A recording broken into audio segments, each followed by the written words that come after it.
Welcome back to my channel Mr and Mrs Nehal Upadhyay. तो मैं हूं आपकी अपनी नेहा और अपरा एकादशी की आपको हार्दिक शुभकामनाएं। आज है जेठ मास के शुक्ल पक्ष की अपरा एकादशी। अपरा एकादशी का आज हमारा है व्रत और हम आज के दिन करेंगे अपरा एकादशी की पूजा। और इसके बारे में मैं आपको बताऊंगी कि अपरा एकादशी की पूजा में क्या क्या किया जाता है और इसकी पूजा में क्या क्या विशेष महत्व होते हैं। तो सबसे पहले हम अपने अपरा एकादशी अपने जो चौकी लगाते हैं और सबसे पहले जो भूमि होती है उसका पूजन करते हैं, उस पर जल शुद्ध जल छिड़कते हैं। उसके बाद उस पर जो है चौक बनाते हैं। चौक बनाने के बाद उस पर हम पटा रखते हैं। पटे पे स्वास्तिक बनाते हैं हल्दी से या चंदन से।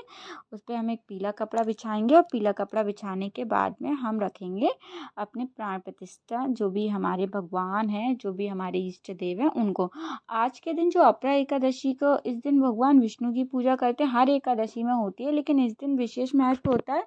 जो शेष नाग पे जो अवतार लिए थे ना कान्हा जी, उनकी तस्वीर की पूजा की जाती है। तो जैसा कि ना मेरे पास विष्णु भगवान भी नहीं है और वो भी शेषनाग वाली भी फोटो नहीं है, तो हम लड्डू गोपाल को रख सकते हैं क्योंकि वो भी उन्हीं का ही रूप है। और मैं हर एकादशी में लड्डू गोपाल की पूजा करती हूँ और राधा कृष्ण की जो तस्वीर है उसकी पूजा करती हूँ।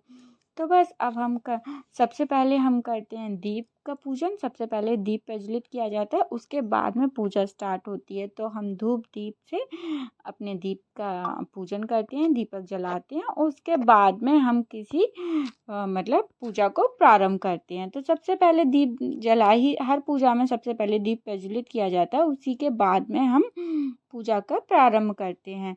तो बस आप देख रहे हैं कि मेरा दीप प्रज्वलित हो गया। अब मैं करवाऊंगी अपने लल्ला को स्नान। तो बस उनके स्नान करवाने के लिए मैंने उसमें कटोरे में स्वास्तिक बनाया था सबसे पहले, फिर उसमें तिल चढ़ाए, उसमें फूल चढ़ाए और अब उन्हें सबसे पहले जल से स्नान करा रही हूँ। वैसे भी आजकल ठंडी इतनी मतलब गर्मी इतनी पड़ रही है कि ठंडी ठंडी चीज़ों से हमें अपने लल्ला को स्नान करवाना चाहिए। तो सबसे पहले हम उन्हें क्या बोलते हैं, स्वच्छ जल से स्नान करवाएंगे। उसके बाद मैं 15 मिनट पहले से ही बना चुकी थी, तो बस दही दूध शहद वगैरह सब मिलाकर उनसे स्नान करवाते हैं। और जब हम लल्ला को स्नान करवाते हैं तब हम अंगूठे का यूज़ नहीं करते। मैं अपनी पहली भी वीडियो में ये चीज़ बताती हूँ। लेकिन कभी कभी क्या होता है, हम वीडियो शूट करते हैं तो अंगूठा लग ही जाता है, पर हमें अपने अंगूठे का यूज़ नहीं करना है लल्ला को स्नान करवाते समय। ये एक विशेष महत्व हमें मतलब ये एक विशेष चीज़ है जो हमें रखनी चाहिए।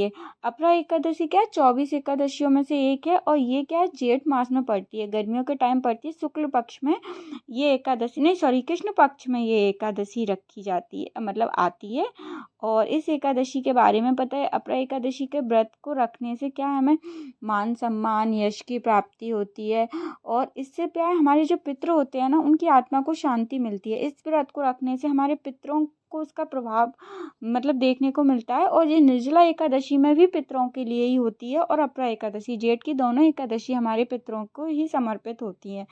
तो इस दिन लोग जो व्रत रखते हैं तो इसमें विधि विधान से जो पूजा पाठ करते हैं हम लोग, उसका जो फल होता है वो हमारे पितरों भी प्रसन्न होते हैं और हमें भी मान सम्मान यश की प्राप्ति होती है। तो इस व्रत से हम जो मनोकामना मांगते हैं वो भी हमारी पूर्ण होती है। और व्रत रखने से क्या है, एकादशी व्रत रखने से मन को शांति मिलती है। तो मैंने लल्ला को स्नान करवाने के बाद उन्हें चंदन से तिलक लगाया और पूरी बॉडी पे उनके चंदन लगाए। चंदन लगा के उनकी इत्र सेवा की। इत्र सेवा करने के बाद हम उनको क्या बोलते हैं, सॉरी, उनको वस्त्र पहनाए हैं।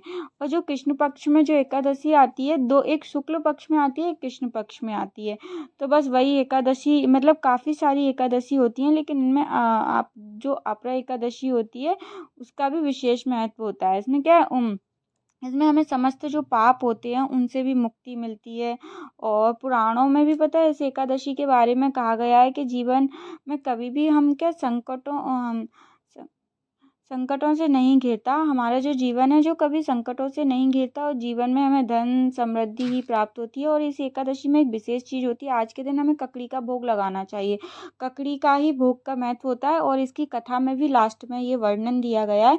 तो बस अब उपाध्याय जी आ गए, उपाध्याय जी ने अपनी पूजा की और हम अब साथ में अपनी कथा प्रारंभ करते हैं। दाहिने क्या बोलते हैं, अपने जो सीधे हाथ में तिली, इस पे एकादशी की किसी भी पूजा में तिली का उपयोग किया जाता है। तिली और पुष्प लेके बस अब कथा प्रारंभ करते हैं। तो मेरे उपाध्याय जी कथा पढ़ेंगे तो आप उस कथा को श्रवण कर सकते हैं। उस कथा का श्रवण मतलब मैंने उसको वॉइस ओवर नहीं किया है, और उस कथा को सुनने से आपके मन को शांति भी मिलेगी और बहुत सारा मतलब आपको जो फल प्राप्त होता है वो होगा। तो बस कथा अथ प्रारंभ अपरा करते हैं। एकादशी व्रत कथा ज्येष्ठ मास कृष्ण पक्ष की। युधिष्ठिर बोले, हे जनार्दन, से ज्येष्ठ मास के कृष्ण पक्ष की एकादशी का क्या नाम है? मैं उसका महात्म्य सुनना चाहता हूँ। श्री कृष्ण बोले, हे राजन, तुमने संसार के हित के लिए बहुत सुंदर प्रश्न किया है। यह अपरा एकादशी बहुत पुण्य देने वाली है, बड़े बड़े पापों को नष्ट करने वाली, अनंत फल देने वाली है। जो अपरा का व्रत करते हैं वे संसार में प्रसिद्ध हो जाते हैं। ब्रह्महत्या, गोत्री की हिंसा और गर्भ हत्या, दूसरों की निंदा, परस्त्री गमन, ये सब पाप अपरा के व्रत करने से नष्ट होते हैं। झूठी गवाही देने वाले झूठी, प्रशंसा करने वाले, झूठ बोलने वाले, मिथ्या वेद पाठी ब्राह्मण और ढोंग रचाने वाला ठग, ज्योतिषी, कपटी वैद्य सब नरकगामी होते हैं। परंतु राजन, अपरा के सेवन करने से ये पाप छूट जाते हैं। जो क्षत्रिय युद्ध से भाग जाता है वह घोर नरक में पड़ता है। हे राजन, अपरा का सेवन करने से वह निष्पाप होकर स्वर्ग को जाता है। जो शिष्य विद्या पढ़कर अपने गुरु की निंदा करता है वह बड़े पातक से युक्त होकर नरक को जाता है। अपरा का सेवन करने से वह मनुष्य भी सदगति को प्राप्त होता है। हे राजन, मैं अपरा की महिमा कहता हूँ, उसको सुनो। कार्तिक की पूर्णिमा को तीनों पुष्कर में स्नान करने से, काशी में शिवरात्रि का व्रत करने से, गया में पिंडदान करने से, सिंह राशि में बृहस्पति में गोमती नदी में स्नान करने, कुंभ में केदारनाथ के दर्शन करने, बद्रिकाक्षी की यात्रा और उस तीर्थ का सेवन करने से, सूर्य ग्रहण, कुरुक्षेत्र में हाथी घोड़ा और सुवर्ण का दान करने से और यज्ञ में सुवर्ण का दान करने से जो फल मिलता है वही फल मनुष्य को अपरा के सेवन करने से मिलता है। अद्र, प्रस्तुतात गौ, सुवर्ण और पृथ्वी दान करने से जो फल मिलता है वही फल मनुष्य को अपरा का व्रत करने से मिलता है। यह पाप रूपी वृक्ष को काटने के लिए कुल्हाड़ी और पाप रूपी ईंधन को जलाने के लिए अग्नि के लिए सिंह से समान है। हे राजन, पाप से डरे हुए मनुष्य को अपरा एकादशी का उपवास करना चाहिए। जो एकादशी का व्रत नहीं करते वे मनुष्य जल में बबूले के समान और जानवरों में भुनगे के समान है। वे मरने के लिए ही संसार में जन्म लेते हैं। अपरा का व्रत और वामन देव जी की पूजा करके मनुष्य सब पापों से छूटकर विष्णु लोक को जाते हैं। हे राजन, संसार के हित के लिए महात्म्य मैंने तुमसे कहा है, इसके पढ़ने सुनने से सब पाप छूट जाते हैं।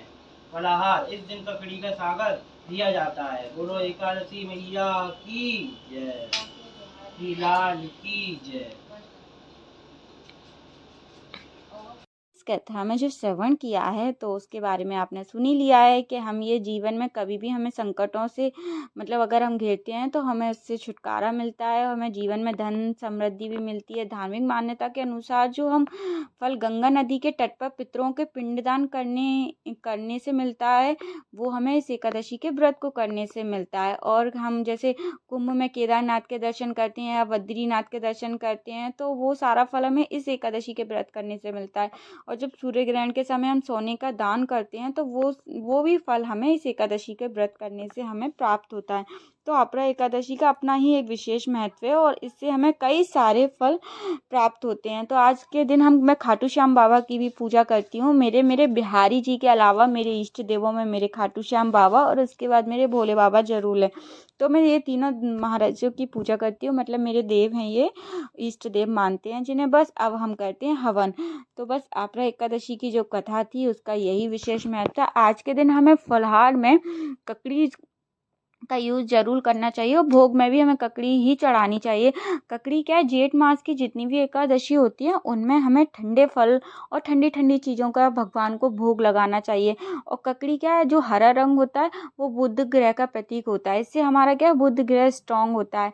तो अगर हम ज़रूरतमंद लोगों को ककड़ी वगैरह दान में देते हैं, आम हुए खरबूजे हुए, तो इससे भी हमें फल की प्राप्ति होती है। तो आज के दिन हमें ज़रूरतमंद लोगों को ठंडी चीज़ों का दान जरूर करना चाहिए। तो बस यही आज की कथा का यही महत्व था और आप लोगों को मैं बता चुकी हूँ। और आज क्या एकादशी, आज 2 जून और 3 जून 2 दिन एकादशी पड़ रही है, लेकिन जो ग्रस्त जीवन के जो लोग होते हैं वो एकादशी का व्रत 2 जून को ही रखेंगे। और जो वैष्णव वैष्णव जो होते हैं जैसे कि सन्यासी बाबा वगैरह, वो लोग 3 जून को इस एकादशी का व्रत रखेंगे। और जो इसका जो पारायण का समय है वो सुबह 3 तारीख को है, 8:30 बजे तक हमें पारायण कर लेना है। मतलब इस व्रत का जो मतलब हमें खोल लेना है इस व्रत को, एकादशी के व्रत को। तो ये है इसके पारण का समय, 3 जून को 8:05 से लेकर मतलब 8:30 तक हमें पारण का समय अपनाना है। और जो लोग 3 को व्रत रह रहे हैं वो क्या बोलते हैं, वो भी 4 को 8:30 बजे तक पारण कर सकते हैं। तो उस दिन द्वादशी तिथि लग जाएगी। तो बस अब हम लोगों ने आरती की, और ये जो व्रत होता है वो आर्थिक तंगी भी दूर करता है, कई पापों से हमें मुक्ति मिलती है, जैसे ब्रह्म हत्या वगैरह, या अनजाने में किसी की निंदा कर दें हम, या फिर हम किसी का मजाक उड़ा दें, तो ये सब चीज़ों से भी हमें इस व्रत से हमें मतलब पापों से मुक्ति मिलती है। और भगवान विष्णु की जो पूजा करते हैं वो उनका तो जो हमारा जो बृहस्पति ग्रह होता है वो स्ट्रांग तो होता ही होता है। तो ये हमें आज के दिन अपरा एकादशी की पूजा में ये सब करना चाहिए। अपरा एकादशी की पूजा में जो एकादशी में तुलसी का भोग विशेष होता है, बट हम तुलसी नहीं तोड़ते, क्योंकि एकादशी मैया खुद एकादशी मैया जो है, मतलब वो खुद में जो तुलसी मैया है वो खुद एकादशी का व्रत रखती हैं। तो वो उस दिन हमें तुलसी छूना वर्जित होता है, तो हम तुलसी का यूज़ नहीं कर पा रहे। तो मैंने क्या है, मेरे घर में एक सूखी लकड़ी रखी हुई थी तुलसी की, मैंने वही पूजा में यूज़ करी। बस ये सब पूजा करने के बाद हम आ गए किचन में। अब मुझे घर के लिए नाश्ता वगैरह बनाना था, तो बस मैंने पास्ता बनाया। और बस ये खाना बनाते में मेरा और उपाध्याय जी का तो आज व्रत रहता है, तो बस व्रत के फलाहार की तैयारी करूँगी। तो बस वही है कि हमें आज जो आप जिस चीज़ का हम भोग लगाएंगे अपने लड्डू गोपाल को, उसमें तुलसी ज़रूर यूज़ करनी चाहिए। बट एक दिन पहले तुलसी तोड़ लो तो ठीक है, लेकिन अगर नहीं तोड़ पाते तो आज वैसे भी संडे को तुलसी नहीं छूते, और एकादशी वाले दिन तो तुलसी को छूना ही नहीं चाहिए, क्योंकि तुलसी मैया खुद विष्णु हरि के लिए आज के दिन उपवास रखती हैं, तो उनको छूना नहीं चाहिए आज के दिन। बस अब मैं फलाहार की तैयारी कर देती हूँ, फटाफट साबूदाने वगैरह गला के रख देती हूँ। और हमें एकादशी की जो पूजा होती है वो सुबह हमें उठ के जल्दी से अपने सारे कार्य करके और बढ़िया नहा धोकर गंगा जल वगैरह से अब हमें अभिषेक वगैरह करके और भगवान की पूजा करनी चाहिए। बस जो अगली एकादशी पड़ेगी वो 18 जून को पड़ रही है, वो निर्जला एकादशी है। उस दिन जल वगैरह कुछ भी हम लोग नहीं लेंगे। तो उस एकादशी की पूजा के बारे में मैं आपको आगे ही बताऊंगी। बाकी आज की जो एकादशी है, तो सभी मेरे भक्तजनों को, जो भी बिहारी जी के भक्तजन हैं, सभी को अपरा एकादशी की हार्दिक शुभकामनाएं। बस पूजा पाठ करने के बाद अपने जो घर के निवृत्त कार्य हैं उनमें लग गए, बस फलाहार वगैरह की तैयारी करेंगे। और बस ये है कि आज के दिन और एक विशेष उपाय करना है कि हम तुलसी माँ का जो भी गमला होता है उसके नीचे बैठ के हमें 108 बार ओम नमो भगवते वासुदेवाय नमः इस मंत्र का जाप करना है, जो कि हमें अति उत्तम फल की प्राप्ति होती है।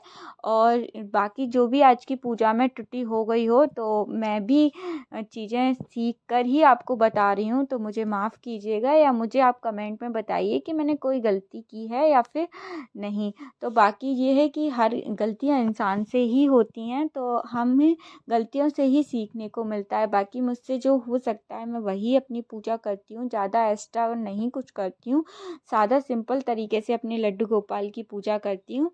तो बस बिहारी जी के सभी भक्तों को आज की इस अपरा एकादशी की शुभकामनाएं। और ये जेठ मास में जो पड़ रही है, तो अब गर्मियाँ बहुत हो रही हैं, अपना भी ध्यान रखिए, अपने घर में जो लड्डू गोपाल है उनका भी ध्यान रखिए। और आज मैं नौका विहार करवाने के लिए काफ़ी टाइम से सोच रही थी, बट नहीं हो पा रहा है, क्योंकि गृहस्थ जीवन में उतना टाइम नहीं मिलता कि मैं कान्हा जी को नौका विहार करवाऊं। तो बस उसके लिए थोड़ा सा उनको बाहर ले जाएंगे हम कहीं घुमाने के लिए। तो हमें विशेष ध्यान रखना है, जिनके घरों में लल्ला है उनको भी ध्यान रखना है, क्योंकि जब हमें गर्मी लगती है तो उन्हें भी गर्मी लगती है। बस ये सारे काम करने के बाद में मैंने उपाध्याय जी के लिए बनाई दही की लस्सी, और सारे फुरार की तैयारी करने के बाद अब मैं थोड़ा सा चैन से बैठ के, सुबह से काम हो जाता है, आज नल भी आए थे तो थोड़ा सा लेट हो गए थे। बस ये फुरार की तैयारी कर रही हूँ, और मैंने उन्हें लस्सी वगैरह दे दी थी और नाश्ता बना दिया था। और बस भैया और माँ के लिए खाना बनेगा और हम लोग अपने लिए फरार बनाएंगे। तो बस आपने ये कथा का जो श्रवण किया, तो उसका विशेष महत्व आपको लोगों को भी भगवान सबको पुण्य की प्राप्ति दे, सबको अच्छा फल दे। अगर मेरा ब्लॉग पसंद आया हो तो प्लीज़ लाइक शेयर सब्सक्राइब ज़रूर कीजिएगा। अब हम मिलते हैं अगले नेक्स्ट ब्लॉग में। और हाँ, मेरे ब्लॉग को शेयर करना मत भूलिएगा। तो बस और राधे राधे का जाप कीजिए। आज के दिन मन को बहुत शांति मिलेगी।